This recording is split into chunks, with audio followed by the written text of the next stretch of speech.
If you're curious how I negotiated a 30% higher salary, as well as 3 key salary negotiation tips, watch until the very end. Hi guys, welcome back to my channel. My name is Gabrielle, and for those who are new to my channel, I'm a tax manager at one of the big 4 accounting firms. And today I'll be sharing with you my story on how I negotiated a 30% higher salary, as well as key takeaways on how you can too. So here's my story. It was 4 years ago when I decided to make a career change. I had just found out that I passed a CPA exam and was going to get designated soon. It was also one of those milestone moments where a lot of people at a big 4 decide to leave. And if you're curious about exit opportunities for one of the big 4, then also feel free to check out my video here, which I'll link. Anyways, for me though, I was tired of living in Vancouver since I have lived here my whole life, and I was just itching to go somewhere else and just move somewhere and not live in Vancouver for a change. And so I looked for opportunities in both Toronto and Korea. I had applied for a tax position in Toronto and had went through the interview process. The firm liked me and had provided me with an offer letter. And when I checked the salary, it was very similar to the one that I was getting in Vancouver. For those who are not very familiar with salary ranges in Vancouver versus Toronto, Toronto provides a higher salary of 10 to 30% and even higher in some cases.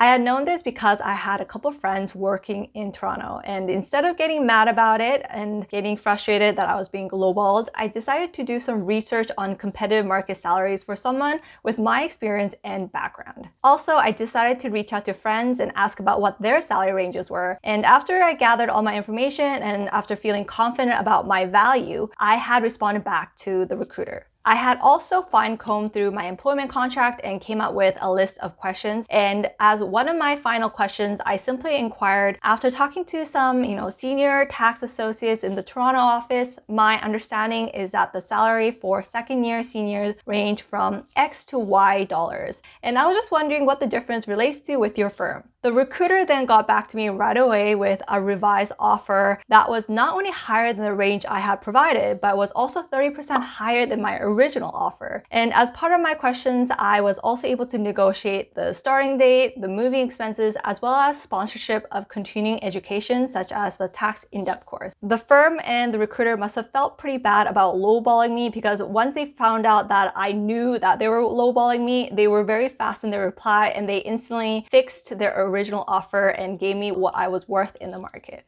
After going through the whole process, I actually ended up not accepting the offer from Toronto because I decided to move to Korea as part of an international secondment. And if you want to learn more about how I was able to land an international secondment opportunity, also feel free to check out my video here. Also, if you're enjoying my video so far, hit the like button down below. And now let's jump into 3 tips you could take away so that you could successfully negotiate your salary like me. 3 tips to negotiate a higher salary. The very first step in being able to negotiate a higher salary is to do your research and understand what the market ranges are for someone of your skill and background. You can't blindly go into a negotiation and pick a number out of the sky. Some ways to research are going on websites like Glassdoor and even reaching out to peers who work in the position or city that you want to work in. Another important question to ask yourself is if you're being reasonable. Don't lowball yourself, but also don't convince yourself that after 2 years of work experience, you deserve a 7-figure salary. The second tip is how you say it matters. Salary is often a sensitive topic, but it doesn't mean that you shouldn't be bringing it up. It all depends on how you say it. Be polite, professional, and confident when talking about your salary, and there are 2 ways to go about it. First is you could bring it up at the final stages of an interview, and the second is you could bring it up after getting the offer letter. I like to play it by ear. If it's during the interview, I like to bring it up at the end when the recruiter asks if I have any questions.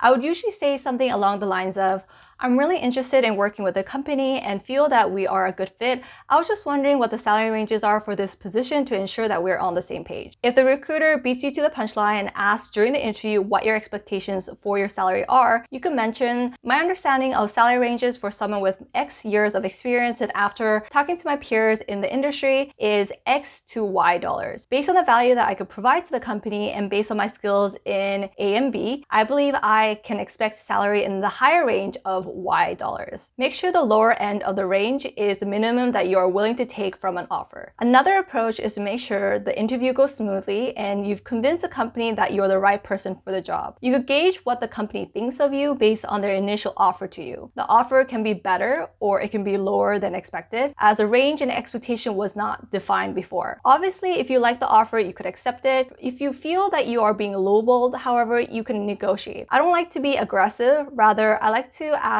questions and push the responsibilities onto the recruiter or the company providing the offer. As mentioned in my story, I would show the company that I know what the competitive rates are for someone of my skills and experience and inquire why there is a difference. That way it puts the pressure on the company to explain their reasoning. Salary negotiation is perfectly normal, and I don't believe it should negatively impact how the company views you. Rather, I believe that if you're able to confidently negotiate, you would show up more favorable in their eyes as someone who is proactive. The third tip is to know your worth. Going into any job application process, you should know your worth and the minimum that you're willing to take. If you're competent, but you're being lowballed based on your skills and experience, don't be afraid to walk away from an offer. That shows the company that you are confident in your value and that you're not going to be pushed around. I would say something along the lines of, I'm really interested in the position and I believe I'm a great fit with the team. However, I believe I can provide a lot of value, and based on my skills and experience, the competitive salary is X dollars. I don't believe I can accept the offer at this time, but please let me know if you're able to offer something along this line in the future. This may not be applicable to everyone, but having landed another job offer with a competitive salary is a great leverage in a negotiation. Though you need to be prudent in how you bring it up so that you could use it to your advantage and to bid up your salary offers by competing with each other. If you're curious how, then let me know in the comment section down below.